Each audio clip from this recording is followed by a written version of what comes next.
here we are at the base of Bullion Butte. You can see it behind me, the largest butte in North Dakota. I've been up it many times. The view from on top of the butte is absolutely spectacular. Roosevelt was here a number of times. One of my very favorite Roosevelt stories occurred about, I'd say, 3 or 4 miles from here, at the base of another butte, Black Butte. Roosevelt came back after the death of his wife and his mother in the spring of 1884. He turned up in Medora. He went to the office of the Badlands cowboy.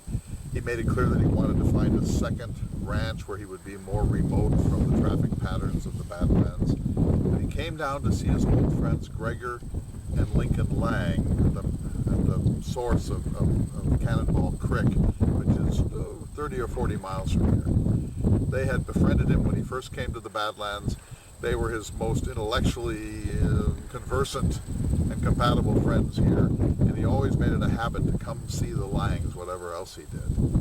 When he arrived at the cabin, Gregor Lang said, what are your goals? What do you want to do while you're in the Badlands this time, Mr. Roosevelt? And Roosevelt said, I want to kill an antelope, a pronghorn antelope, and I want to get myself, if possible, an authentic buckskin shirt, an authentic buckskin tunic. And the Langs said, the antelope's going to be no problem. What's the deal on the buckskin shirt? And Roosevelt went into this long theory that Daniel Boone had a buckskin shirt, and Davy Crockett, and that this was the supreme dress of the American frontiersman, that really it was the most characteristic of all of the clothing patterns of the New World, and that he could never be completely authentic until he had a buckskin shirt. And so Lincoln Lang, who was about 16 years old at the time, said, well, if we go east 30 or 40 miles outside of the Badlands, we'll probably be able to get an antelope. They prefer more open country. And there is a woman over there on the Keogh Trail on Sand Creek who is known to be a skin dresser. She knows how to make buckskin clothing. And so Roosevelt said, of course, bully, and off they went. And they made the long ride over to Mrs. Maddox's cabin. And all the way over, Roosevelt went on and on and on about the importance of the buckskin tunic. And finally, Lincoln Lang said, Mrs. Maddox is sort of a tough cookie. She's no nonsense. She probably doesn't want to hear that kind of talk. Just be polite. She'll take your measurements. Offer her the amount of money she's going to need. So they actually became friends. She took Roosevelt's measurements, and a couple of weeks later he got his authentic buckskin tunic, and it was on the way back to the Lang cabin.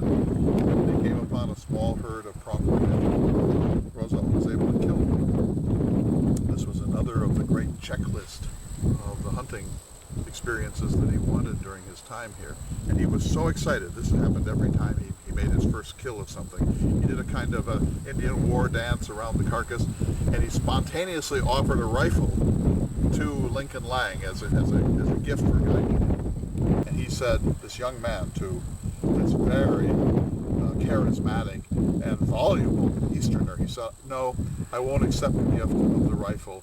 I know you feel that now, but you calm down. You may be sorry that you made so magnanimous a gesture. I want you to keep the rifle, please. And Roosevelt was impressed by that because he understood that Lincoln Lang had character. And speaking of Lincoln Lang, after Roosevelt first went down to the Lang cabin, which is his headquarters for the buffalo hunt in September of 1883, Lincoln Lang was one of the cots in this crude log cabin. And he would go to bed at night, and he said as he fell asleep, completely tired from all of the activities on the ranch, he would hear his father Gregor, a Scotsman, talking about politics, talking about history, talking about America, talking about freedom and other concepts deep into the night, talking about the cattle industry. And Lincoln said, I would stay awake as long as I possibly could, and then I would find myself drifting off.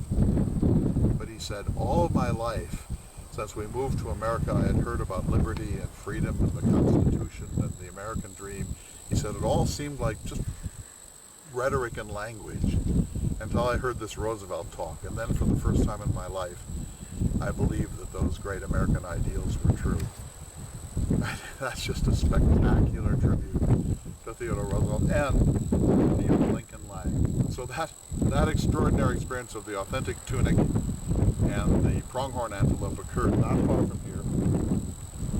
right in the vicinity of North Dakota's largest butte, Bullion.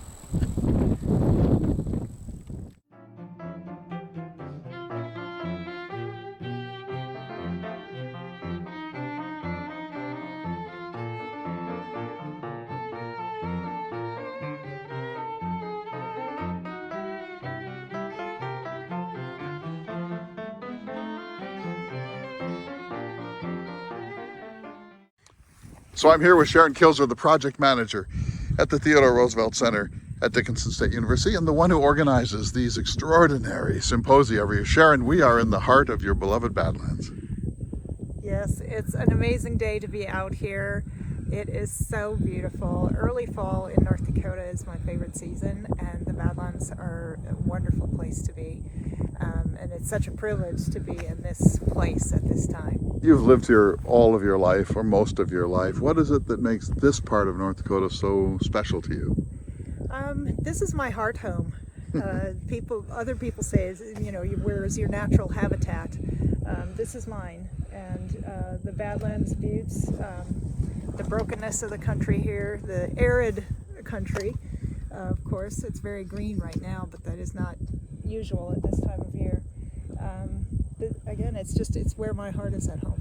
So when we started these symposia now 15 years ago, one of the things you and I immediately both agreed on is that every year there had to be a field trip into Roosevelt's Badlands. And just talk a little bit about that. Yeah, when people come to Western North Dakota, it's easy to drive the interstate and to get a glimpse of the Badlands, but there's something else to getting off the interstate highway out into the gravel roads out here, and experiencing the solitude and the peace, the quiet. You can hear the crickets singing right now as we speak, and it's just a very unique experience, and we love to share that with other people. I remember one year when we had a group of people from all over the country, really deep Roosevelt lovers, and they had been to North Dakota, most of them at some point, and had been to Medora, and had maybe gone to the Medora Musical and gone on the Loop Road in the Badlands. We took them down here into the heart of the southern Badlands and on some of the most remote gravel and scoria roads in the country. And I remember some of them were a little kind of uneasy, like we're really out there. We're in the middle of absolute nowhere, and it's not that they were anxious, but they I don't think they'd ever seen anything like it. Yes, there is an anxiety for some people getting far from the beaten path. We're out here for 10 or 15 or 20 minutes and not a vehicle passes by.